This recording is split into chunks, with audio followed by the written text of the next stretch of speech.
You know what that is? Discipline. Selfish. No joke. We're legitimate. Fucking do that? Then do it. Do it 100%, because I'm trying to. We recognize that we are limitless.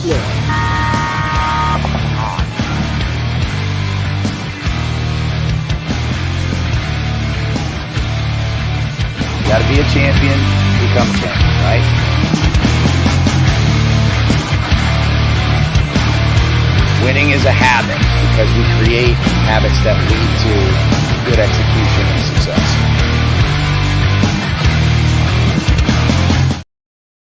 Good evening, everyone, and welcome to this evening's podcast.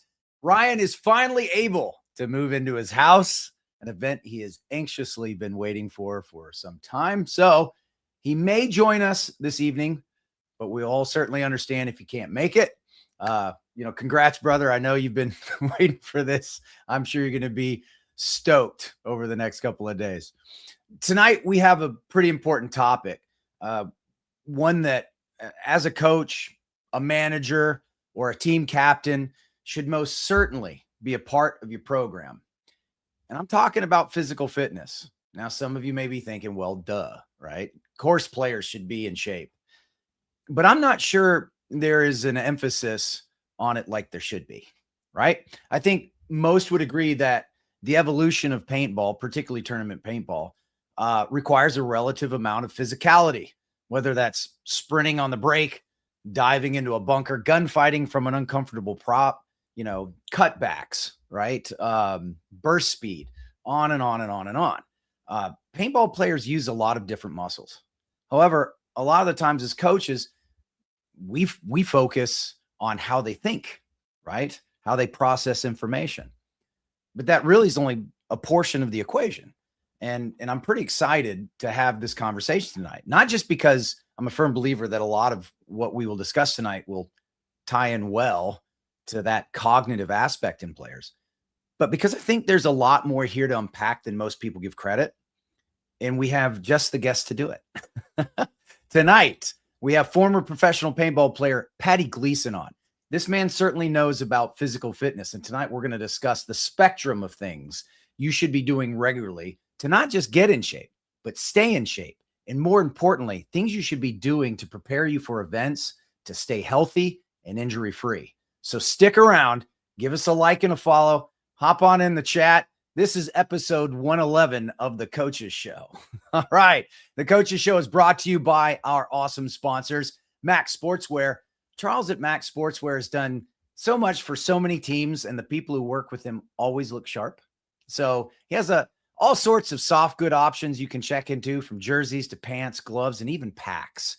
He will work with you and your team, right, to get you what you need. So get maxed. You won't be disappointed. And BKI, the best knowledge in paintball. Sign up at bkipaintball.com and start learning from the pros instantaneously. Your own mini clinic right there in your own home. Where else can you hear directly from people like Tyler Harmon, Ryan Greenspan? It's incredible. Go to bkipaintball.com and sign up today. All right. What do you say? Chat's already rocking. Let's go ahead and bring in our guest for the evening, Mr. Paddy Gleason. How are you, sir? Yo, hey, what's up, fam? How we doing? You having a good evening? Understand you putting a little one to sleep? What? Yeah. Well, getting home from school. Today my wife actually started a new job, so we're just diving into another schedule change. So it was a little bit all over the place, coordinating things and then doing everything else that I do, but I made it, right? What was it? 3 minutes? 3 minutes to spare? You made it 3 minutes in the green room. And you're like, hey, the mic works. We're good. No, hey, man, that's first of all, congratulations. That's wonderful. Wonderful. Congratulations to her on her new job. Listen, this is something I've been wanting to talk about for some time. Same with Ryan, right? And Ryan knows a lot about this stuff as well with the Russian Legion camp. And I'm glad you were able to join us to discuss this. But before we get going here, how about a little background on yourself? Why should we be discussing physical fitness with Paddy Gleason? Yeah, totally. I mean, I think that's, let me start at the top and then work back. But I think we've been at a long fork in the road. I feel like Mhm. a few of us have been saying this for a while, but it's been a long, dragged out fork that is kind of separating paintball from kind of the old mentality or mindset and into this new kind of performance athletes, labeling it as a sport, right? We've had these arguments before. Is paintball a sport? Are we athletes? Are we just doing a hobby? Are we weekend warriors? Like, that's kind of the jargon that's been passed around for years now. But as paintball, I mean, we were just in a big stadium, right? I think that was huge and pivotal for the sport. You know, it was so cool to watch. And the, you know, with the 3-man format, but also just with the rise of competition in the pro league. I think in the last few years, right, the teams are now kind of being more competitive as a whole, right? All 20 teams are really super competitive. Whereas before it might, you know, it was definitely a separation, right? And I think performance has a big thing to do with that, right? Sports performance, right? Training like an athlete, the demands of the sport. So that's kind of where we're at, and I just think it's going to continue pushing that way. And then so yeah, now to flashback, right? I mean, I grew up playing paintball. Started in '99, so I've been playing for a while.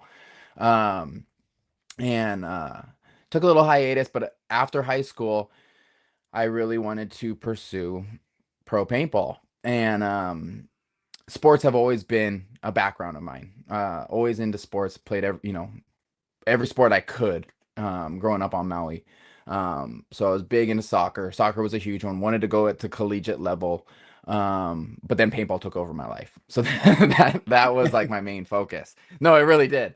I really Yeah. wanted to play college soccer, and then I just got the bug to play tournament paintball, and that just steered me in a completely different trajectory. Um, but then, I mean, some people that know my story, I, you know, had some trials and tribulations in my life that took me away from the sport. And then got back into it around 2012. So I got out of it like at 2008, got back into it around 2012. So I took a few years to get my life back together, and which was the real kind of trajectory point of where I'm at today. And so I got, you know, recovering addict. I think it is almost a stereotype when someone gets into recover, or yeah, when someone enters recovery, health becomes a big outlet for you, right? You trying to change one addiction for the other. One's healthier than the other, but it's Mhm. still, you're still kind of chasing the endorphins, Right. and it helps you change your mind. It helps you change how you feel, right? So I Mhm. really started to dive into that a little bit more than I normally was in my high school years, right? Of fitness. And so from there, just really, it was more of a hobby, but just really looking into nutrition and fitness, and um, getting back into paintball, right? Just feeling Mhm. good, feeling good. I was clean. I was feeling good about myself. And then ultimately, fast forward some more, 2018 was my first year stepping on the pro field with Seattle Thunder. Seattle Thunder. Um, so, so from there, that was really where OTL kind of came around. I was doing social work up until then back on Maui, and when I moved, I needed to get out of the social work field. I was a substance abuse counselor, and so being from a small island and then being in the only 24-hour residential facility that was addiction treatment. I had my own recovery, but then I had friends coming through the door that I knew personally, you know, and it was just so much recovery for my brain that I needed to, you know, get off the island, do something else. And so when I came up, um, quit my job, spent some time doing just a filler, right? I was delivering flowers, but that's not important. But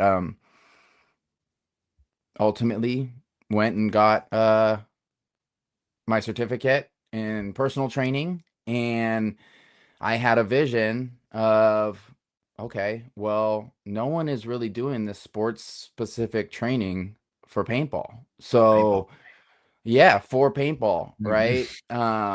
And that's really 2018, 2019 is really where OTL kind of came to fruition, and it has been evolving ever since then. And I've been gathering, just like with any craft, you are working on it, you're trying to perfect it, you're trying to be of the most value for me, be of the most value for the community, right? Like we were talking off the screen, right? For with you returning back to the Jungle Cats, like you go out, you experience things, you gain knowledge, and then you bring it back to the people that you love and that are matter to you. So that's basically what OTLs for me is, going out, learning these things about sports performance training, trickling it down and making it applicable for the paintball players. I absolutely love this. So for those not in the know, OTL, Off the Leash, is there a story behind the name real quick? Is there Off the Leash? Yeah, off the leash. I mean, there's a few different stories behind it. I mean, but it boils down to basically I was working at a gym.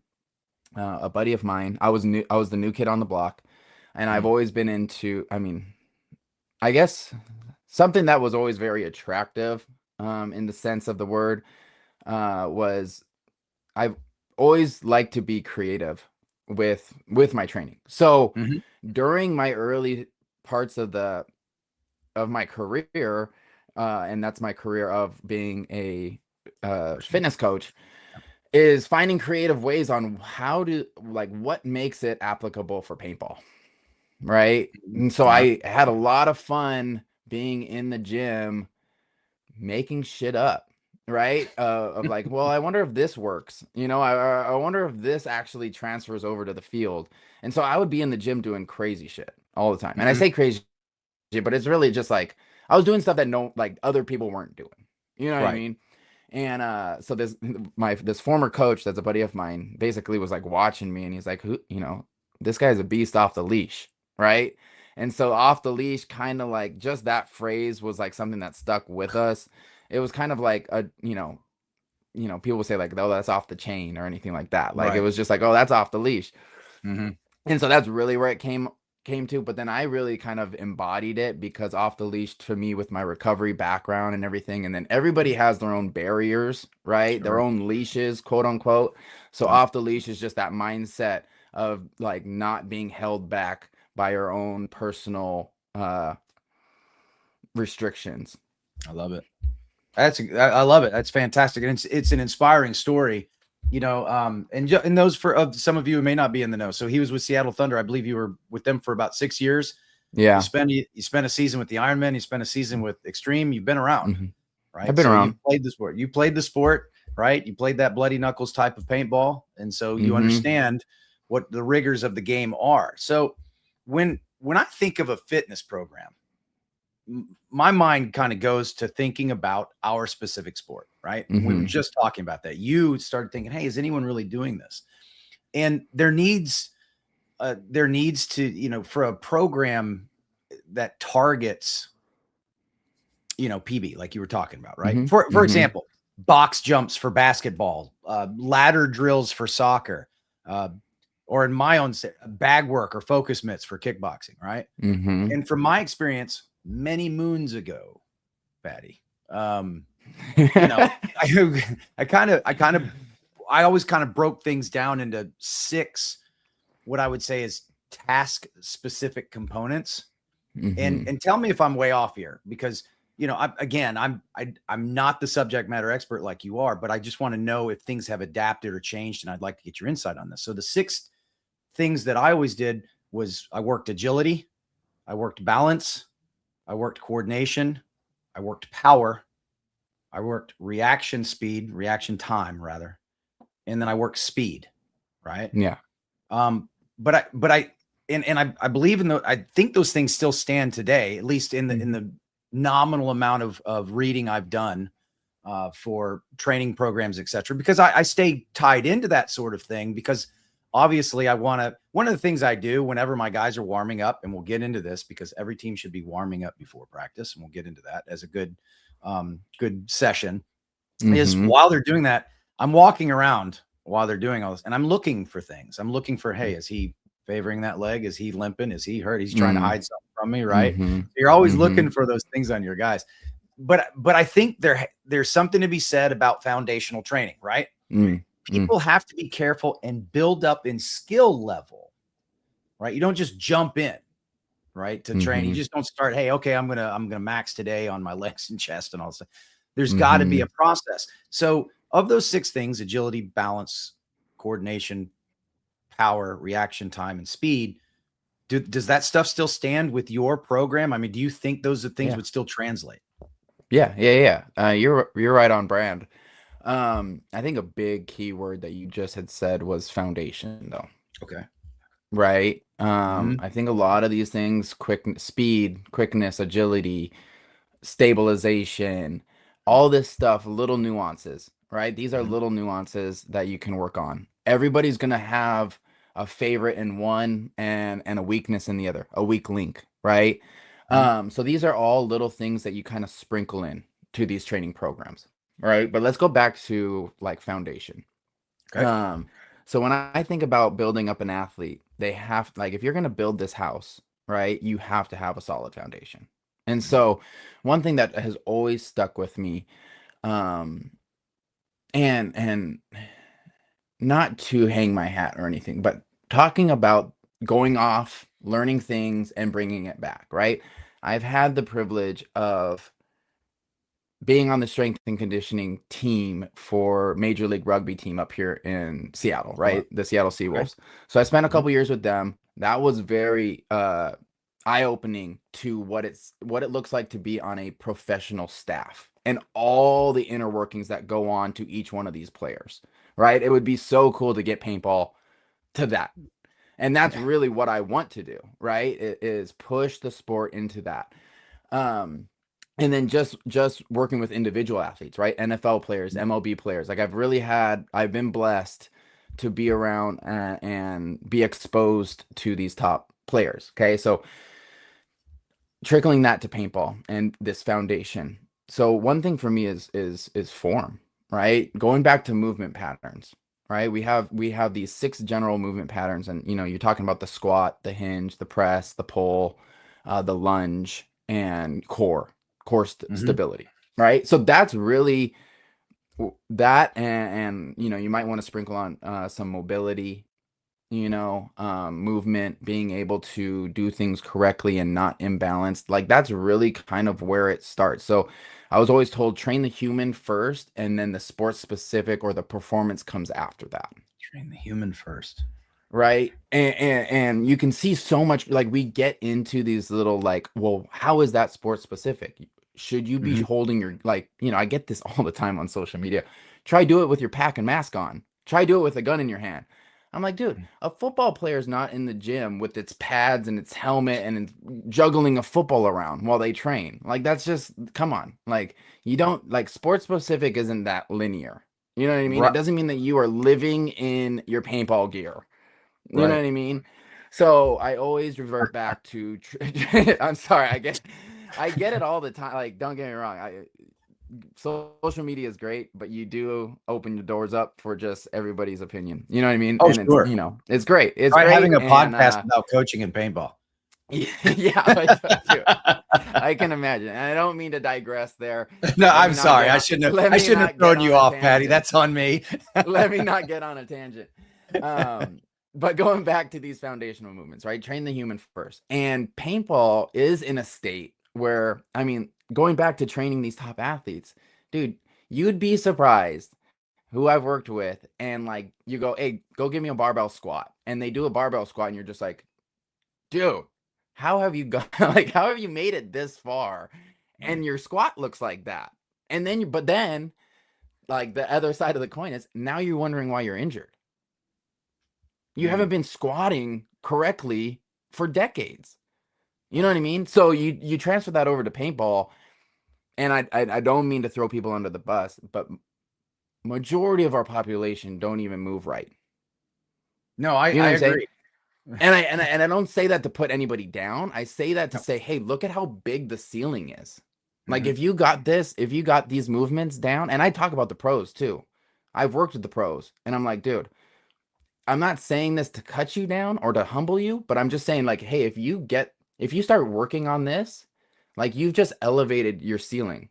And when you're at the top of the game, all you're looking for is that 0.01% of being better.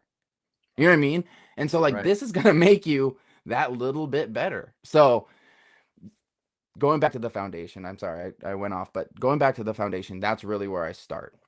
Mhm. And then you start, sprinkling in these different modalities of different types of strength training, how to build explosive muscle. If you need to do some stability work, then you kind of sprinkle that in. So being a performance coach is really understanding, like, everybody's different, everybody has their strengths, and just like, right, that's just coaching, right? Knowing Right. people's strengths, knowing their weaknesses, how are you finding balance within their schedule to, like, do all of this? Because, like, even those 6 things that you said, right, that can be a Mhm. lot. So how do you balance that out into a well balanced program that is going to benefit the client, right, or the athlete? Mhm.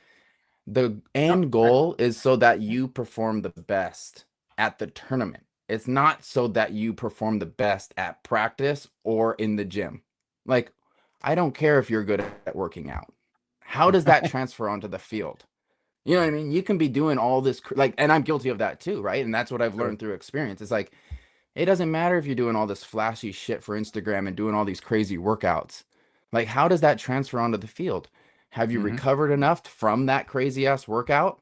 Like, there's so much things that we can go into, and I'll stop so you can interject. But, like, there's really a lot that goes into designing programs for athletes, and then, trickle that down, and even more so for paintball, because it's such a unique sport. So that, I mean, that's why I love it though too, because it's dear to my heart, and I know that a lot of people are interested in this. So the people that have open ears, I just run my mouth, dude. It's it's like Dude, run it. That's it's what this something that I episode's love about. to That's why I do. wanted you on, because I'm like, there's Yeah. so much misunderstanding out there. And I want to hop back real quick onto one of those tangents where you're talking about, hey, you've been doing this dumbbell squat wrong.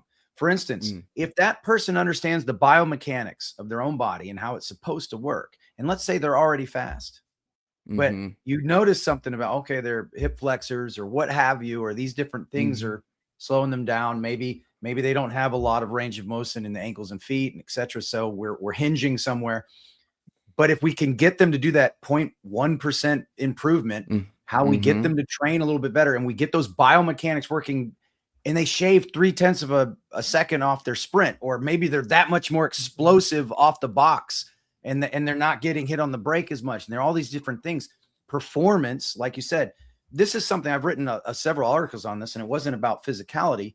It was actually more about training, but not, it was more drills. Uh, Mm-hmm. performance based training versus outcome based training. That, you sit there and you immediately say, okay, I want to be able to lift this so many times, and I'm going to keep doing it until I can do that, instead of, hey, I'm going to start slow, I'm going to lift this much until I can lift it and it's effortless, then I'll increase the weight, and then I'll lift this till it's effortless, and then I'll increase the weight. So we're foundationally building up, we're linear. And that's why I laughed Yeah. earlier, because a friend of mine, Joey Dipolito, the captain of the Atlanta Jungle Cats, and I were Mm. talking about this very subject, and about how too many people don't understand that training is not linear. It's Mm-hmm. not, Mm-mm. right? It's like you saying that, hey, it's foundational, right? Mm-hmm. And it's spread out a wide berth. So I think, no, talk about it, because I do think there's absolutely a point to that. Like we were talking about, hey, we can be specific to the sport, but I love what you said when you said train the human first. You have to teach them, this is how it's supposed to be, and this is what you should look for and go for.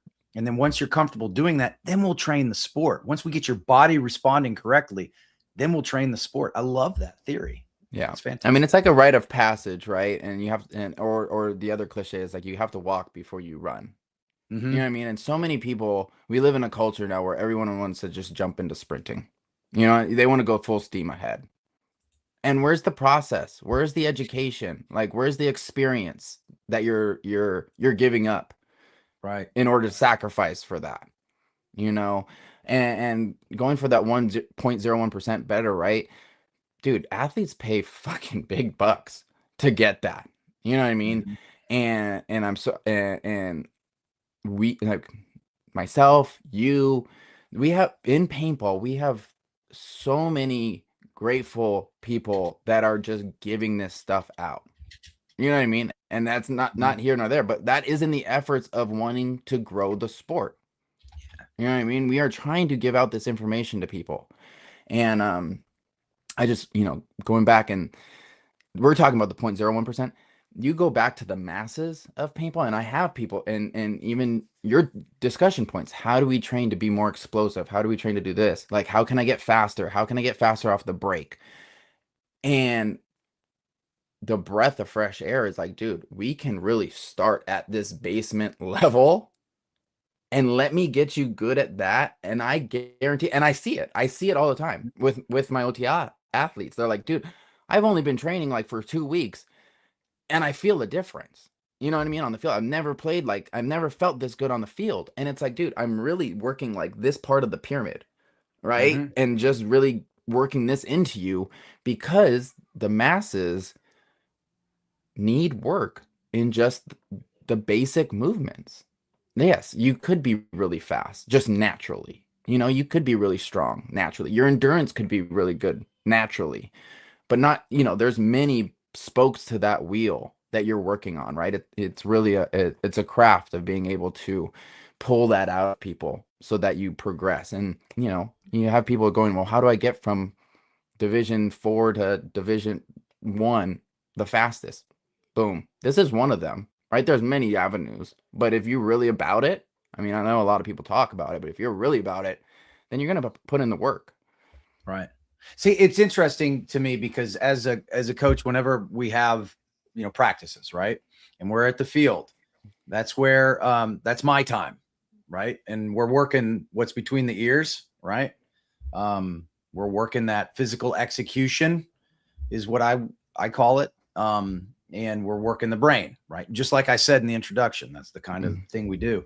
So I have a rule, and that is that, yeah, you should be in shape, and you should have a program, and you should be doing something, right, on your own time, and you should come to the field ready and prepped, in shape, doing the work and having put in the work. Now the question is, it's fascinating because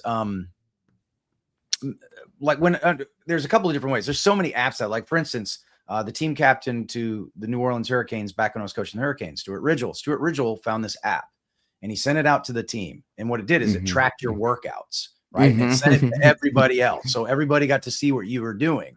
And I thought, wow, that's cool. Matter of fact, Joey Dipolotti just shared his workout routine with the team. He says, hey, this is what I do, and this is why I do it. And that's something else we've talked about, and that I want to talk to you about tonight. It's the same. The most important question in paintball is why. And it applies to your subject matter expertise as well. Why are we lifting this way? Why are we starting slow? Why are we being foundational? And that's the answer to those questions are what really leads to the ultimate, it's why. Why do I do this? Because it leads to this, or because it causes this, or because it leads to this performance as opposed to this outcome. And that's the goal, right? So it's so good to hear you say that. So let's talk about the foundation. If you were to take a paintball player, and I'm sure I don't want to give away any of your stuff here, but obviously if you want, let's talk about Off the Leash as well. Be sure to plug yourself and where people can find you and how they can work with you. But what's something you start a lot of paintball players with, just the basics? Yeah. So share that. I'll simultaneously there. So funny thing that you say that, because I do have my OTL Omega app that just dropped. So it's, it's a full on training experience. I don't think anything in paintball has seen something like this. That's all sports specific, tailored to paintball. And we can go into that later. But then I also have, and in Dover, we're dropping a attachment or an add-on to that, which is the Omega teams, which then a coach or a team captain will have control over their team and basically see who's logging in their sessions. There's going to be like leaderboards, so it adds that little friendly competition between the teams. There's like a financial manager in there, so all the teams can keep track of who's paying their dues. Like there's like a whole, like I'm really trying to bring that, like coming from that the rugby team, right? And seeing how they operate on that top level and trying to bring it to our divisional teams. So that's one thing that we're trying to do with OTL as well. So it's always funny to hear like how people's paths cross and stuff like that, but just trying to bring something to that experience, right? Yeah. But like when I get an athlete in, I really I don't I, there's a dance that you do, right? With any athlete. And so it really depends on what level they're coming in at, but having these programs, you can take one program and coach it 10 different ways. You know what I'm saying? So through my experience, I kind of go off of a template, right, that I've created, because I got to a point with Off the Leash where there was, in terms, like you kind of you become a professional at it, right? So like there's not enough time for me, or I at least needed to mainstream about how I'm going to be of service to a broader spectrum of athletes, right? Okay. With people coming in, writing each individual person a program and like doing an assessment on them. I'm just one man, right? Like I couldn't juggle all of that. So basically writing a paintball specific program and then adapting that to my people. But really just really hammering in, like when I write these programs, I make sure that they are going through all 6 of those movements, the movement patterns, right? And that's going to be kind of like the bulk of my programs, right? So you have your main lifts, trap bar deadlift, or I should say deadlift, your bench press for upper body power and strength. You got your squats, you got your lunges, which is super pivotal, super important for paintball, right? Single leg strength, moving through different, this is my checklist, right? Did I hit all 6 of those movement patterns? Am I working in all 3 planes of motion, right? So we have our sagittal plane of motion, front and back.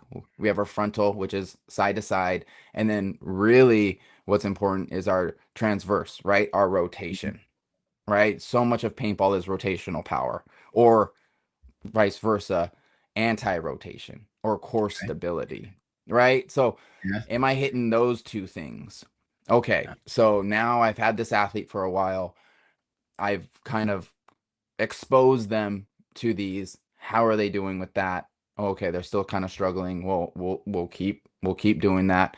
And then you start, like, once you kind of get that down, and then I'm sorry, the third pillar, definitely mobility, right? And that's been one thing that didn't surprise me, but did at the same time. Is just the absorption of mobility that these guys had. Like they're like, oh my God, the mobility has been life changing, and I think it's just one of those things that you take for granted, because I've been doing it, and that's just second nature to me. But then so you kind of overlook that, of the importance of it. And this was kind of before. Now I really emphasize mobility, right? And it opened my eyes. And so not just stretching, right? It's not just static stretching. It's mobility is having control movements in your end ranges. And then that's really where, if you want to start migrating this conversation over to injuries, right? Most injuries happen when we're pushing past our ranges of motion, our controlled ranges of motion. Controlled ranges of motion. Yeah, that's the emphasis, right? We're pushing back our pushing past our controlled ranges of motion. So mobility, our movement patterns, and then our planes of motion. That's really what's important, and that's really what you're talking about with performance training, right? any athlete, you're doing that. When you start talking about sports specific, then you start sprinkling in some of those plyometrics, the box jumps, like all these little nuances that you're sprinkling in. Yeah. But dude, I mean, some people you're like, yeah, you're not getting up off your feet, dude. You can't even like, you know what I mean? It's real dangerous for you to start doing that. But they want to do that. That's the flashy stuff, right? Right. But the foundation is the real, like the minutia of it. That's real boring. You know what I mean? And that's what you got to do. But that's what you got to do. Have you touched on or studied or worked on anything regarding fascia? Like the fascia that between I mean, I know about it, not in a real like I'm street smart, right? And the reason why I bring it up is because this is something I'm discovering about myself. I'm in my 50s, right? I was an athlete. I played, paintball for 30 years. I fought before that. I was a wrestler. I was a baseball player, football, all these different things, sports all my life. Love it. And I still like to get out there and compete. And totally.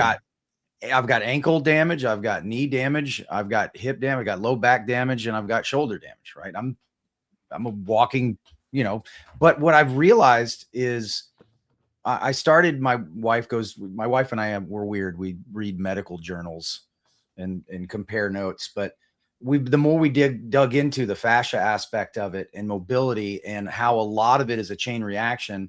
Because a lot, like with my back pain, I realized that my problem with my back, my problem was my feet. And when started fixing that up, we started going through that and getting range of motion in the ankles where I had ligaments. And next thing I know, I did this specific stretch and fascia movement for about 30, 45 days. Back pain gone. Yeah, dude. And I'm like, whoa, this is great. And I felt young again. I actually was dumb enough to get back out on the field and think I could play the snake. But anyway, it's one of those things, by the way, which I do want to get into injury and stuff because there's so many topics from that, but that brings up my point. Like, okay, I felt great. And the next day I was great. The second day, wham, I'm like, oh my gosh. Right. Yeah. Lactic acid everywhere. I'm good. I'm, tore up this, that, and the other. And then recovery for me at my age.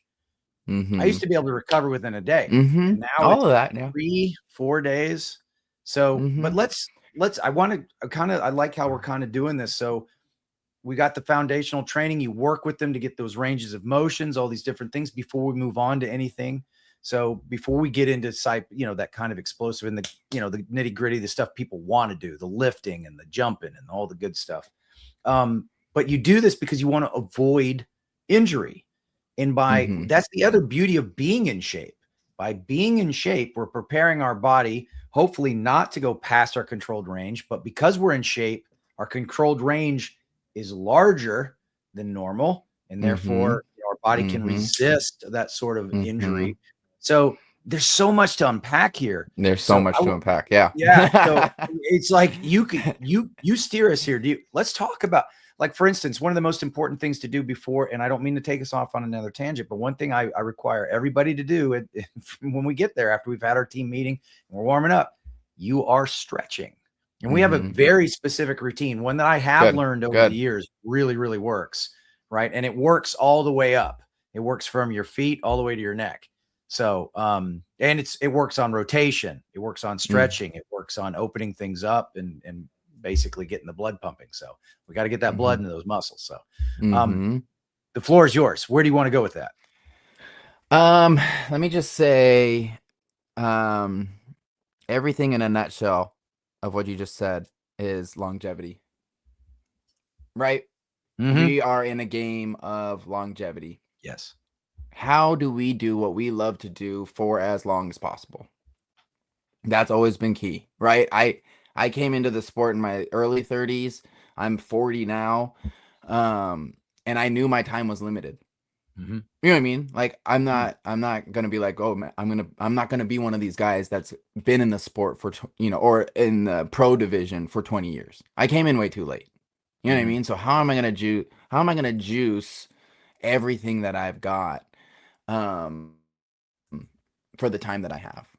And in doing so, I have to not get injured, right? That's the number one sin. If you get injured, you're wasted. You're just a bag of meat. You know what I mean? Teams nowadays aren't really going to wait for you to get better. The season's 5 events. right? And you got a 9-month long injury, you're done. Yeah.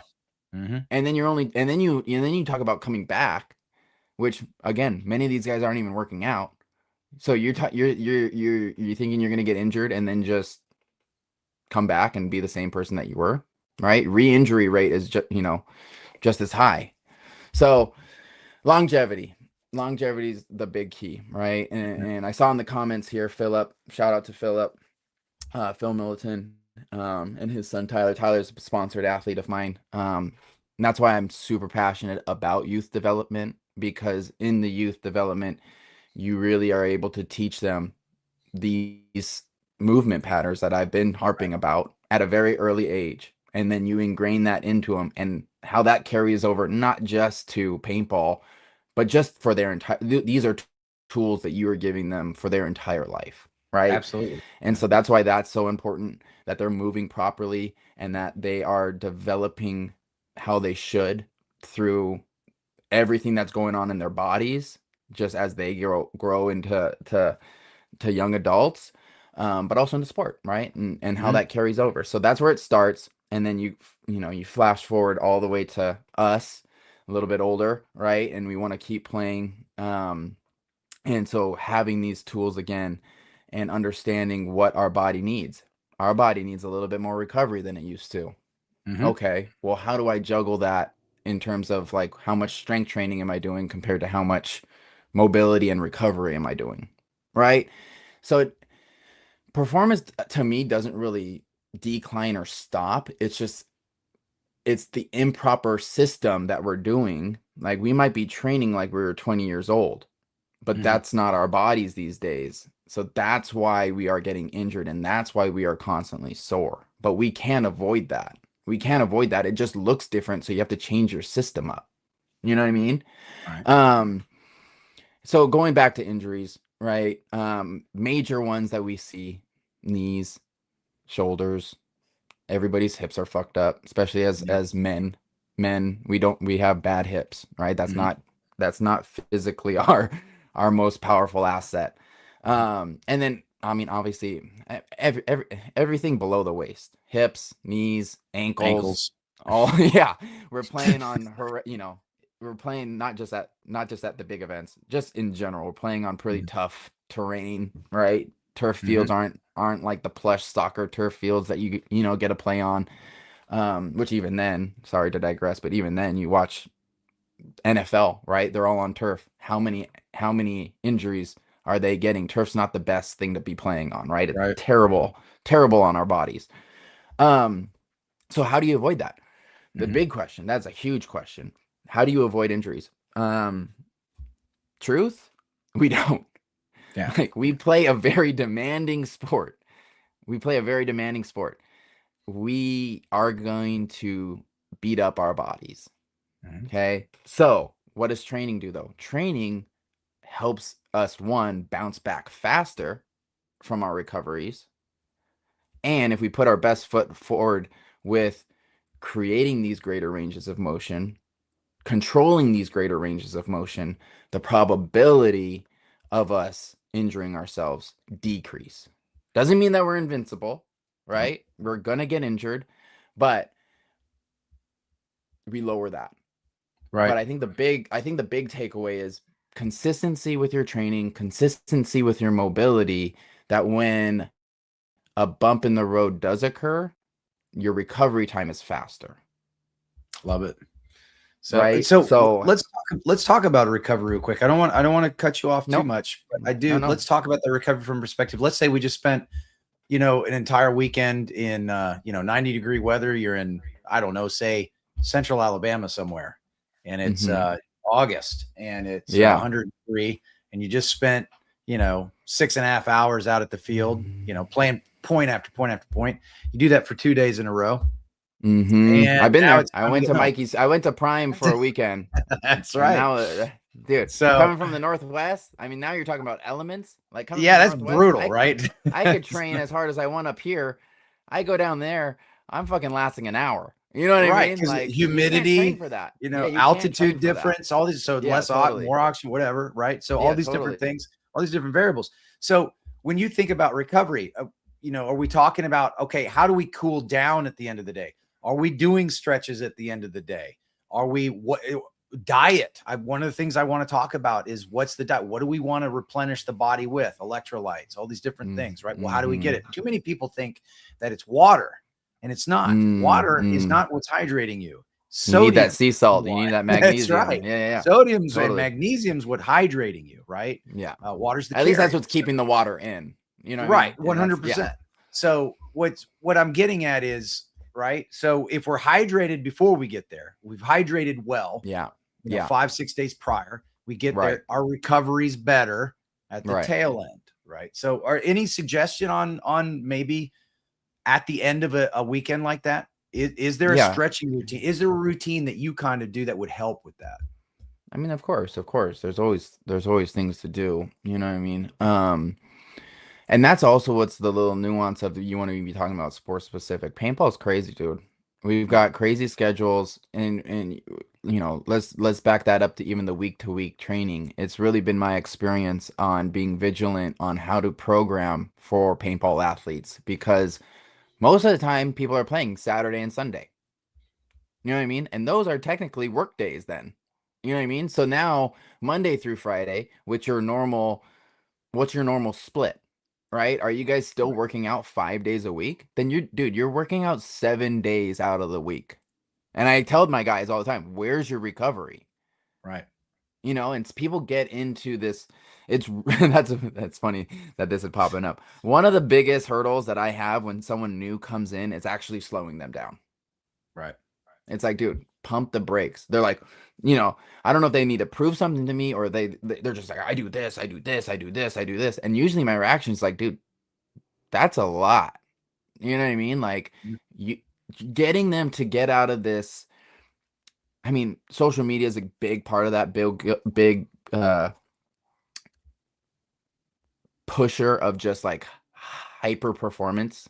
Oh, like yeah. Like David Goggins shit and everything like that. And it's totally inspiring. I've read the book, fan of him, whatever. You know what I mean? But it's like everyone feels like they need to absolutely floor themselves every workout in order to feel like they're getting a good workout, or if that is how you make progress. I have to actually destroy myself every workout.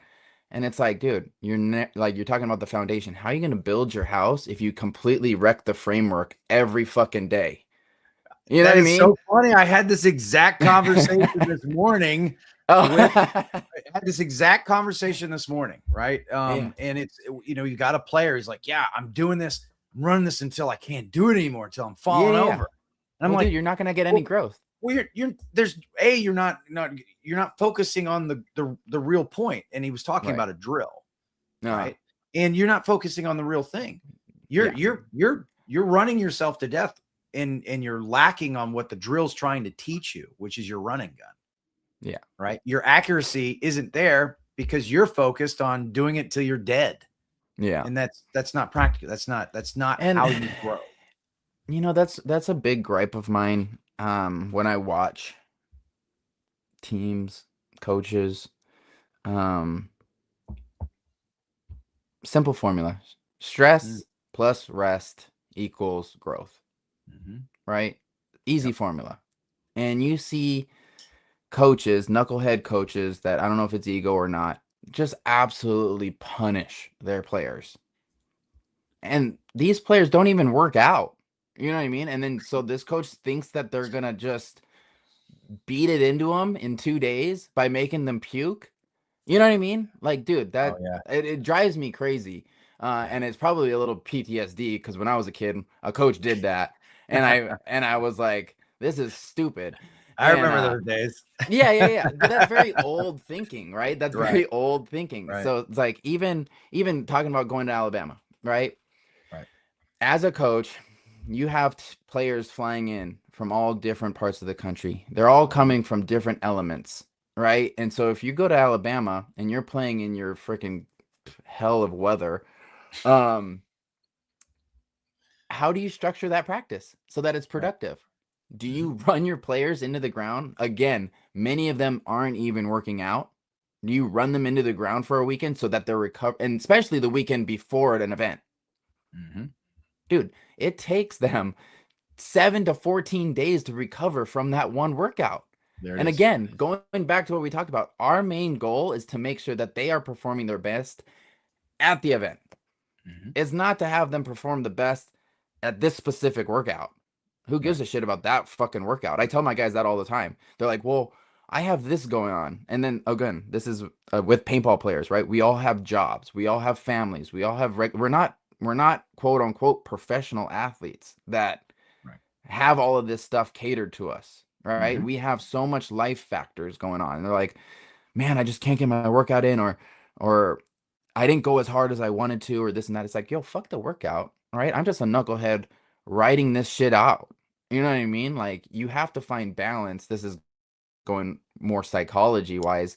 You have to find balance Yes. in a whole, right? You can't make progress by running a mile in one thing and only making an inch in another. Yeah.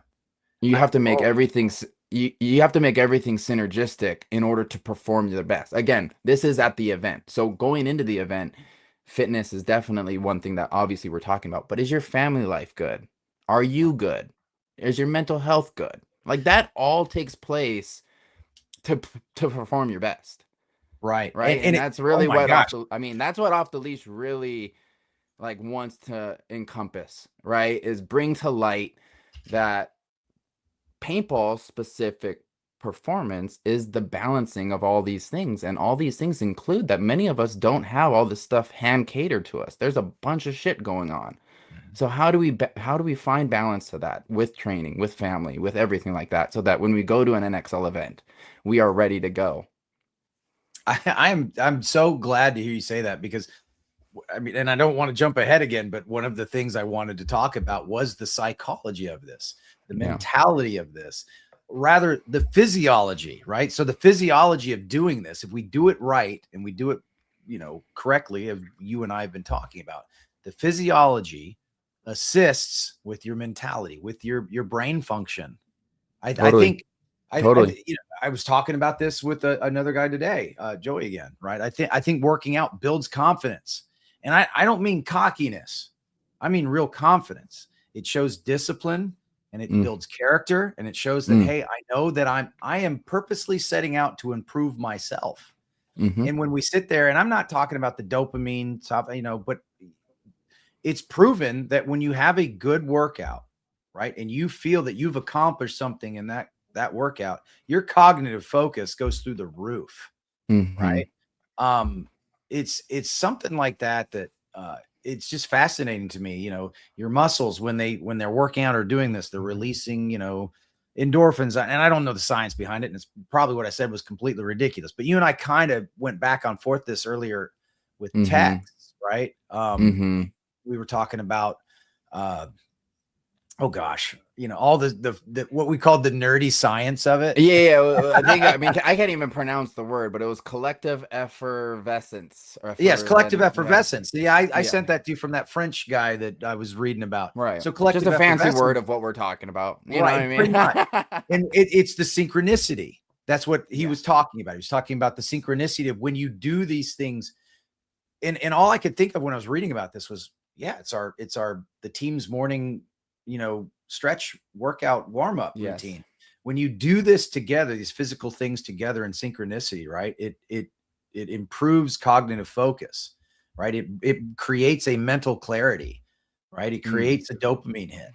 And I think a lot of people don't understand that because, to your point, right? You said, hey, we don't have all this stuff catered to us, right? I've got this big presentation, or, oh no, this bill's due and I didn't get paid this week, or my daughter's sick and or my son broke his leg and I've got these medical bills and I've got all this stuff going on, right? And how do I give myself to the team and to what we're doing as professional paintball players? How can I give 100% and be there in the moment? Do I don't care about my daughter being sick or the bill or whatever? No, I think what we have to understand is there is a balance that you just talked about. And we have to find that balance if we want to anything we do, whether it's working out, playing paintball, going to work, anything we do, we have to be in that moment and focused on that at times so we can be the best we can. So we have to find that balance. And I would never tell any, if someone called me from the team and said, hey, my daughter's, so I'm daughter first, right? Yeah, because family always first, right? family first, because if Always. you've got that squared away, and people have heard me say this till they're sick, and they always get sick of me saying it, but I'm going to keep saying it because I truly believe this. You show me a person who has their stuff together outside the net, I'll show you a guy who will have his stuff together inside the net. Totally. Right? Because he's got the tools and the mentality to handle all that stuff, all that, and the noise inside the net is so easy. Totally. Right? If he can handle his stuff outside the net. So I think we're saying this, right? We're saying a lot of this that, hey, you got to be smart about it. Joey comes in here and says this. Matter of fact, Joey's in the chat. Look at this. He comes in and he says a lot of people are working out the wrong way, just lifting heavy and then slamming their bodies in the ground for the next weekend. lifting heavy the next Monday. he's not wrong, right? I know guys who do that. So, which is fine if you can endure it. Again, we're going back to longevity, right? What's the okay? Dope. You can do that. Okay. We'll keep doing that for 5 years. Keep doing, longevity is going to catch up to you. And when it does, was it all worth it? Whatever. Yeah. I mean, that's right. Some people do, it's a decision. Some people decide to do it differently. You know what I mean? I have two really good examples of what we're talking about here. Share them. One is personal, right? So after Thunder going into Ironman and NYX, a big factor that happened as I made that leap was having my son, right? And so finding this balance, right? Finding balance with home life and then paintball, and I really struggled with that, to be vulnerable, right? Like I really struggled finding balance for that. And it showed, right? It showed. It was hard for me to stay present. And I'm playing for a team like Ironman, or I'm playing for a team like NYX, flying out, leaving my family. My wife was having a hard time too. So like making a personal decision to leave when I know the people that are at home and definitely the most important person is struggling, really fucked with me mentally. You know what I mean? And I wasn't able to be the best player for these teams. So it's like, I know some people had opinions about it and this and that, but it's like they don't know my life, right? They don't know what's going on upstairs, right? And being a recovering addict too, like, dude, I can really throw myself off. You know what I mean? So that was really kind of like a direct example of what you're just talking about, right? Show me someone's life outside the net and I'll show you that person inside the net. Like totally, dude. I mean, that it resonates with me so much. And I saw another comment in the chat here. It's like, do I ever plan on coming back? Yeah, I had it start. I was going to share that. Oh, yeah. 1000%. But I have to take care of my headspace. You know what I mean? And I don't want to go out there and be a disservice to myself, to my family, and more so to a team that I commit to, right? I can't just, that's all ego, right? And the last couple years have been a real big humbling experience of really keeping that ego in check. Because I think when you go and play professional paintball, and you see this with other players, not throwing anyone under the bus, but they really drive off of ego. And they could be on that pro field, but you look at their fucking flame of a personal life, right? And it's like, I didn't want to be that person, right? I didn't want to throw everything away just to be on the pro field. You know what I mean? Like I couldn't do that and live with myself. So I had to take a step back. And just the way that things ended, again, this is probably a little bit of ego coming in, but the way that those last couple years really rubbed me the wrong way. So of course I'd love to come back and step on the pro field again. I mean, who wouldn't, right? But before I do that, I really have to make sure that I'm in the headspace to do that. Yeah, but see, that's a man. That's what a man does. A man wants to be able to give 100% of himself, and if he knows he can't do it, then he's like, I'm going to get myself right before I do this. It's like me. I don't walk into rooms I don't know how to walk out of. And what I mean by that is I don't choose to do something if I can't give it 100%. I mean, I still got it though, guys. I still got it. Yeah. I don't know. I was out there fucking dishing some shit out over this last weekend, so it was a lot of fun. So, and I'm 40 years old, talking about longevity. And then, hey, the common thread though. Let's bring back common thread. I still train. I still train as if I'm training to be pro. Like I'm still keeping that sharp. You know what I mean? Yeah. And then the one quick one though, with Yes. talking about just camaraderie and what training does if you're doing it as a group. I mean, you're enduring suffering with a group. So that is only going to make you resilient as a group, right? And the lessons that you learn from that, dude, it gives you just that little bit of magic that's on the field, right? And I direct this towards my time with the Seawolves, the rugby team that I play with. They have a lot going on, right? They have their field practices. They've got press stuff going on. They have, they have all these things on their schedule, and we got like this block of time to do our training, which is like the most valuable, right? To me, again, coming from my space, of course, that's the most valuable time, but we only got maybe an hour out of their time to do this. So it was really important for me, and I kind of took this on, but I made that hour more than just training.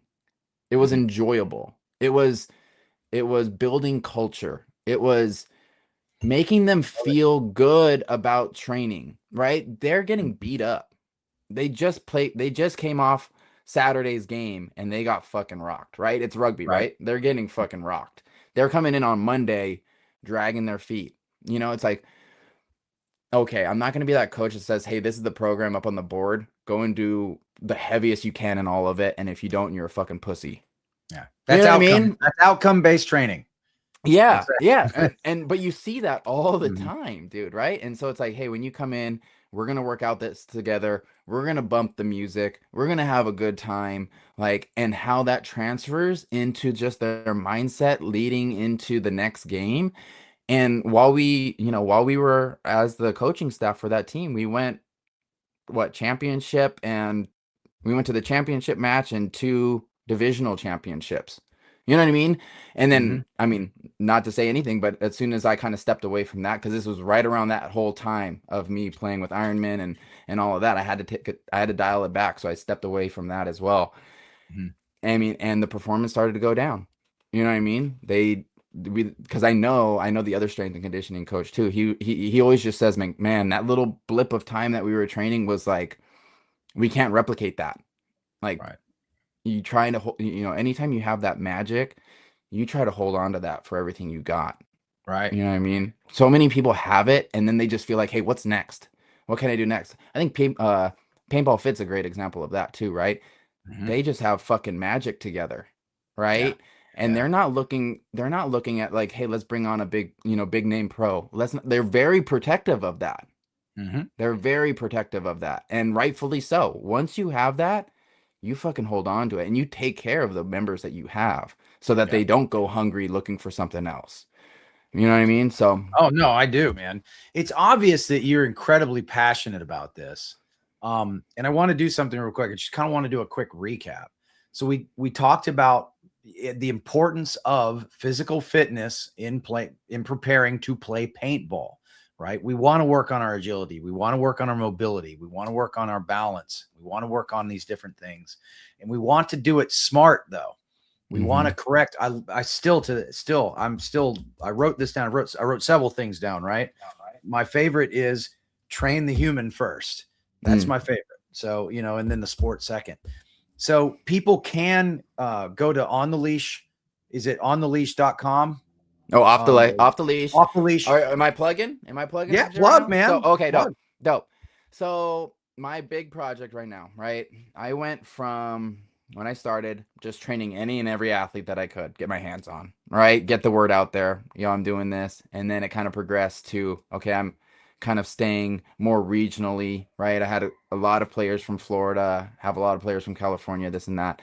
It's grown even more. So now, like, really, my goal right now is to build a set of systems that becomes basically the standard for paintball performance that I can train internationally and really become, or at least not become, let me humble myself a little bit, where I can help any athlete that wants to get better get better physically and athletic development wise, right? That's the pocket, right? Yeah. And again, this is structured towards playing paintball. Totally. Yeah. So like, you know, there's the Biancas, there's the Margots, there's the Berries, right? All of these guys have their wheelhouse, right? This is my wheelhouse. Right. I'm not the most cerebral player. I'll fucking straight up say it off the bat. Like, that's not really my wheelhouse when it comes to performance and understanding that. Yeah. That's, you're stepping into my arena, you know?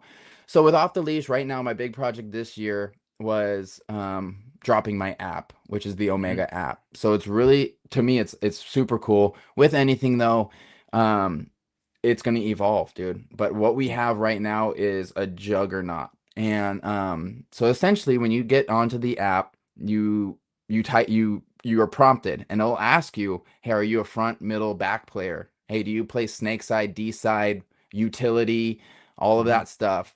What division are you in? And then it'll ask you, how many days a week are you planning on working out? 2, 3, 4 days a week? And I do 4. I'll probably put 5, but I put 4 because I know that most everyone's playing 2 days on the weekend. So it's like, you know, I did that intentionally, right? And so I'm forcing a rest day, or I'm trying to, you know, force a rest day in there.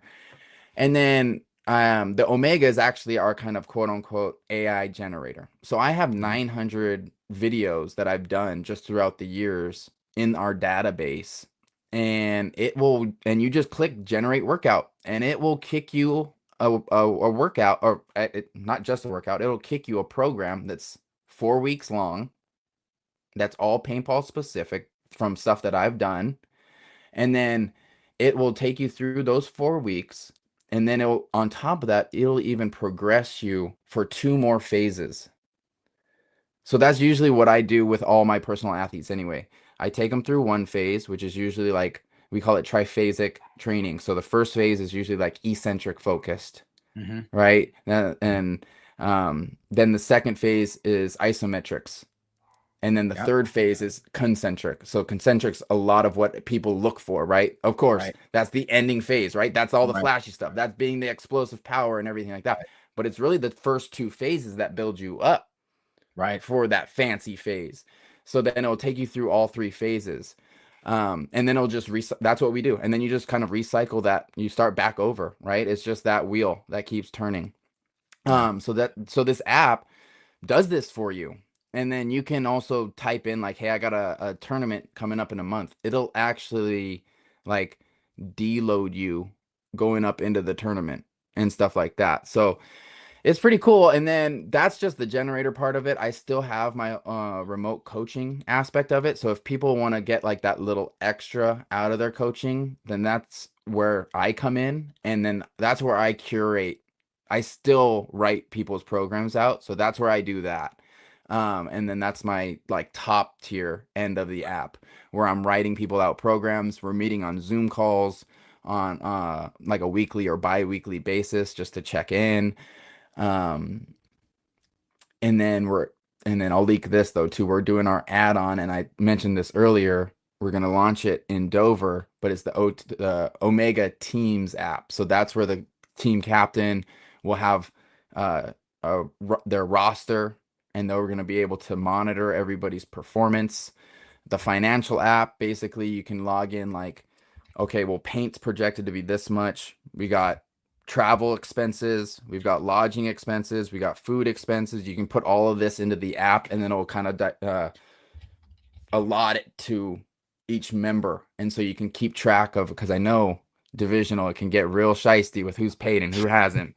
Not throwing anybody under the bus, but you know who you are.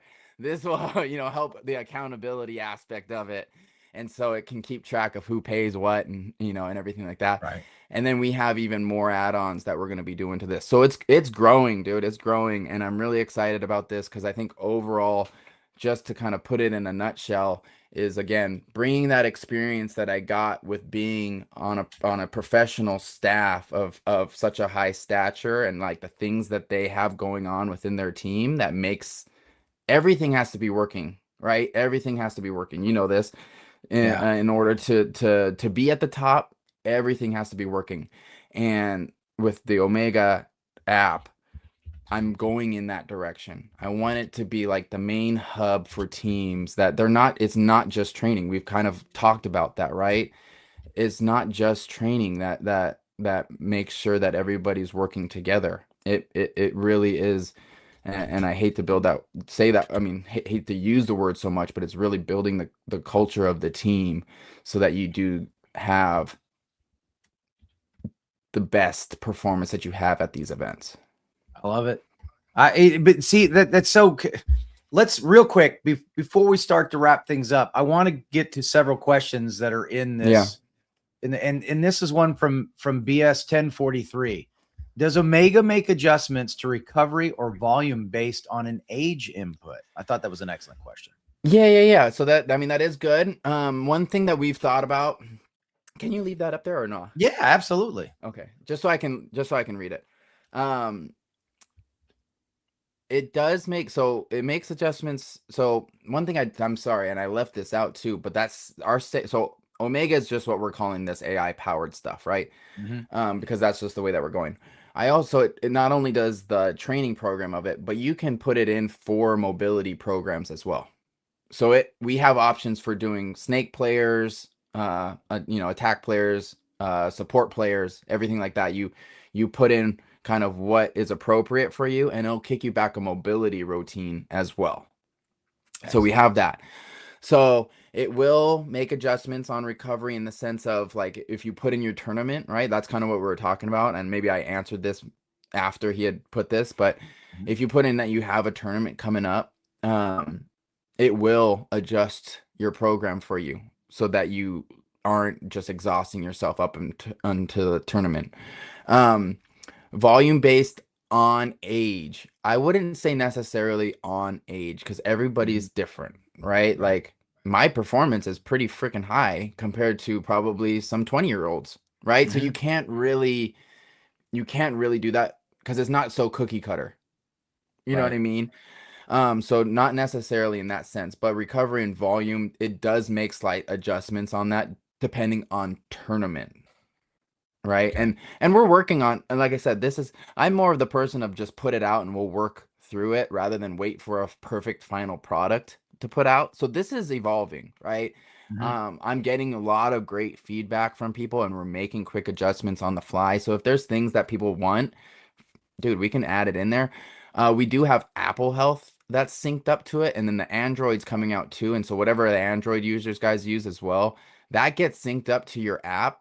So that you can, even if you're using a heart rate monitor, a universal one that syncs up to Apple Health, you'll be able to track all your workouts and you can check your heart rate, you can track your weight, you can track your muscle mass, you can do all of this stuff and it becomes readily available in the app. And then over a period of time, it'll give you a nice little color graph of like how you've been doing. So that's really cool too.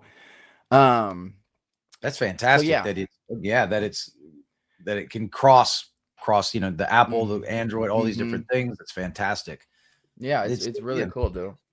Yeah. I'm kind of anxious to see this. So. It's dope, dude. No, it's really dope. I'm in terms of like for paintball, it's dope, but I feel like just in fitness in general, it's a really cool piece of equipment. And then what are your thoughts on Epsom's body soaks? Love them. I saw that comment. Epsom salt soaks, dude, especially for your feet, right? Many of us playing on cleats and then again on hard turf, basically clay sometimes, and it beats your feet up. Epsom salt soaks for sure. You do that, and then a little bit of that like Tiger Balm. That used to be the combo right there. I used to do Epsom salt soaks, and then put some Tiger Balm, and then you use the compression pants, the like the Normatex and stuff. Dude, you're feeling brand new. So I've been doing Epsom salt and Tiger Balm for like 15 years. So that doesn't change. There's so many good comments. Let's go ahead. Let's grab this one. Hey, look, Adam Gomez is in here. Paddy, go kill it. Don't think, go kill. That's fitness, workout, coaching, smart food development. You crush it. Yes, dude, that's the homie right there for sure. Here's another one from Jesse Fitchett at the Coaches Show and Paddy Gleason. Will the app have option for supplemental work to add on to if they already have a structured fitness program like CrossFit or already invested time in a program? Yeah, totally. I Interesting. get So, that. yeah, No, I get that. I get these questions a lot. yeah, I mean, you could use the programs as supplemental work for sure. You know what I mean? Like just the program as itself, because it's going to be so different than your CrossFit workout or than the program that you have written up for you. You know what I mhm, mean? Like I've done these programs too that some people have, or just that your local fitness trainer has for you written up. You know what I mean? Like it's just different. Like I said, to kind of like reiterate that other thing that I was saying, you could have 10 different coaches coaching one program and have 10 different results. right. You know what I mean? Like Mhm, everybody's mind's a little different. Mine comes from paintball background. So like I'm coming from a spot that is to benefit you on the field. right. CrossFit's not, right? And I'm not bashing Mhm, CrossFit, but they're not paintball minded. You know what I right. mean? Like that's gonna like you're gonna get good at working out. That's basically Yeah, what these programs are, right? You're gonna be good at working out, but how does it translate onto the field? And like I said, I'm not bashing anyone's program. right. That's just like where my mind's at. I'm really trying to find the balance and find all these things that make you great for the field, not to Yeah, just be great at working out. yeah. Um, I think he's asking if it could be, and matter of fact, he just put it up there. I a- think he's at, can it be adopt adapted? And I think Jesse, I think what Patty's telling you is like, well, yeah, you can adapt it. You can use Yeah. whatever what you want from it. Like, you get the, the app, Eh, you look at the training thing, you say, well, I like this, and this, and I'll do that.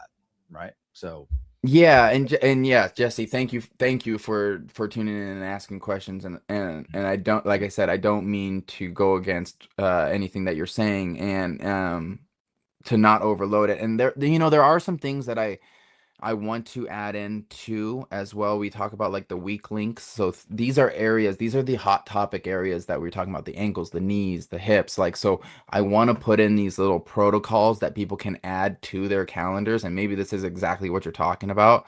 But these are like quick little 3 exercise, 2 to 3 sets. And we did this with the rugby guys all the time, right? You you give them extra homework, right? So it's mhm, like you have your training program, but hey, your shoulder's a little bum.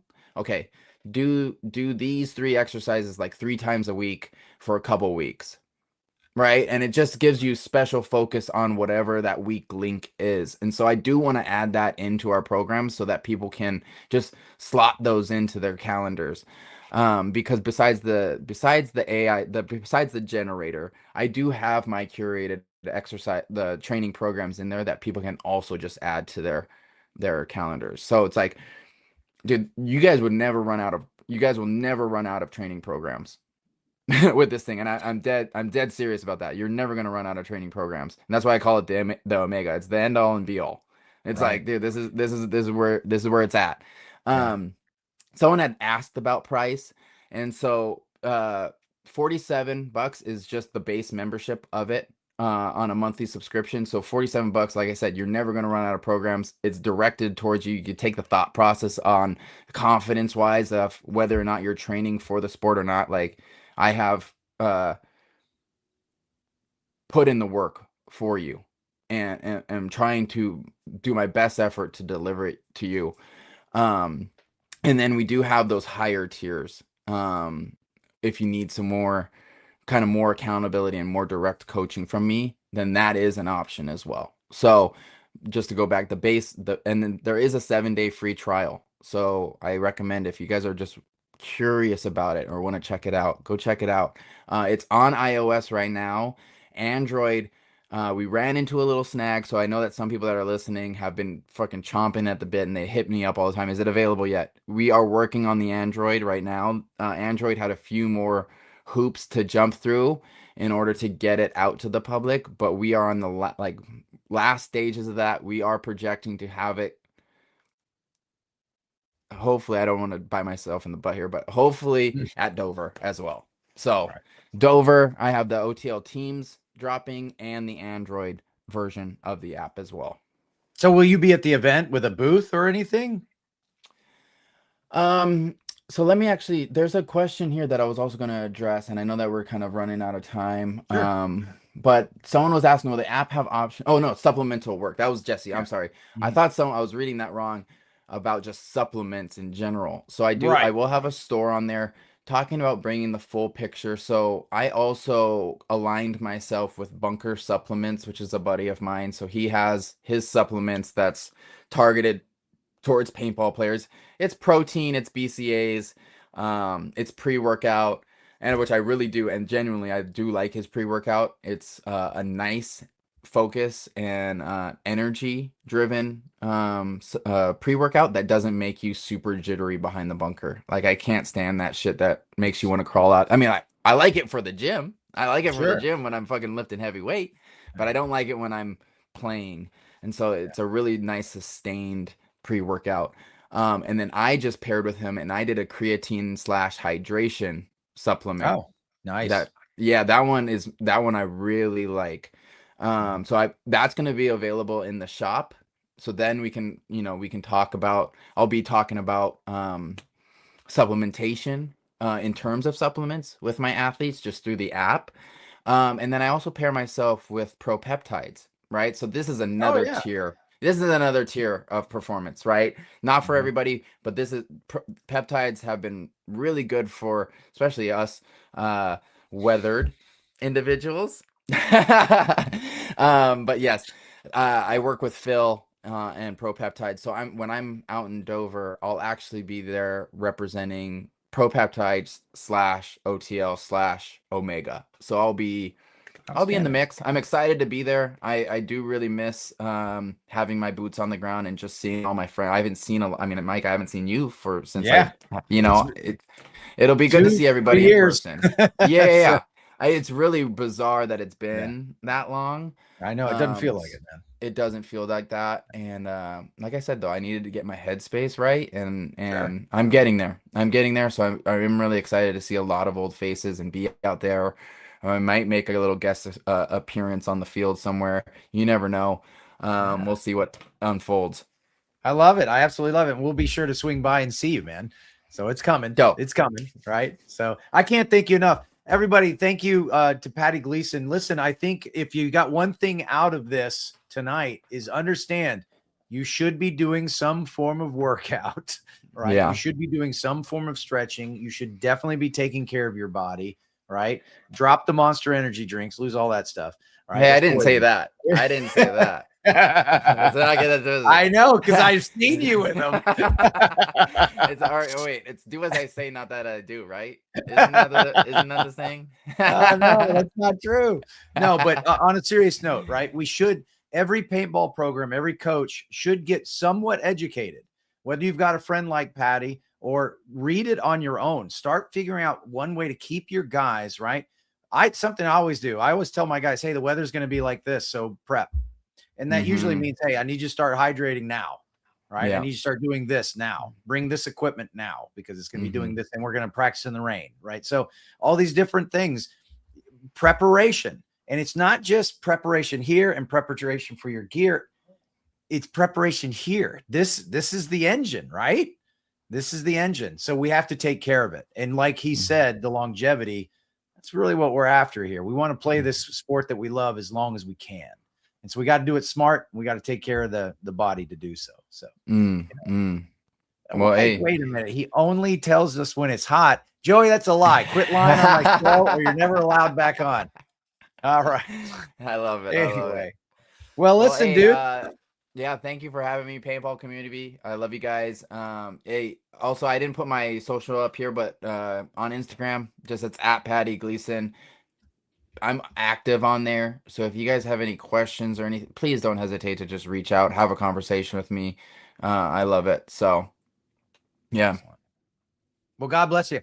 Listen, we're going to talk some more. I will see you in Dover. Yeah. If you have any questions, if you have any questions off air and stuff like that, it's coming. Hit me They're up. coming. I'm going to bring the team with me, and I'm going to say, I want all of you to do what this man says. So. I got you. Yeah.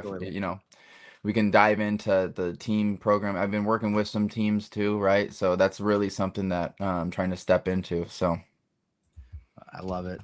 And now he's back. So I cut him when he said that. So now he says, hey, this was a good show. So, all right, you're rehired. Let me back on. Yeah. No, I appreciate it, Joey. Joey, reach out to me if you have any questions like that. I got you, dog. He probably will, brother. Listen, Yeah, God bless yeah. you, sir. You have a wonderful evening, and I will Hey, see stay you blessed. in Dover. Right? Yes. Take care, and congratulations again to your wife on the job. Oh, thank you. Thank you. Very welcome. Appreciate it. Be safe, brother. We'll Appreciate it. talk to you soon. Paddy Gleason, everybody, ladies and gentlemen. The man, I mean, look, that's a lot of stuff. That's a lot. It's so, we could probably talked for 4 or 5 hours about this whole thing. So once again, thank you to Paddy Gleason. I greatly appreciate him coming on the show tonight. All right. Well, that's going to do it. Thanks for getting live in the chat, guys. Great questions. We appreciate you. Ryan will be back, I'm sure. Obviously, we got the big episode coming up where we like to get our boys on here and we like to do our picks and talk about things. Don't forget, layouts dropping this Wednesday, usually around 1 o'clock. Well, hopefully that's 1 o'clock Central. So we'll see if they stick with that tradition, and we'll hopefully see everybody in Dover. Okay. Hey, you too, Doc PB. I mean it, brother. Thanks to Major League Paintball, Tom Cole, Kevin Fillers, Darren Cessna, Max Sportswear, and BKI. For the Coaches Show, I'm Mike Bianca, and for Ryan Gray, be responsible.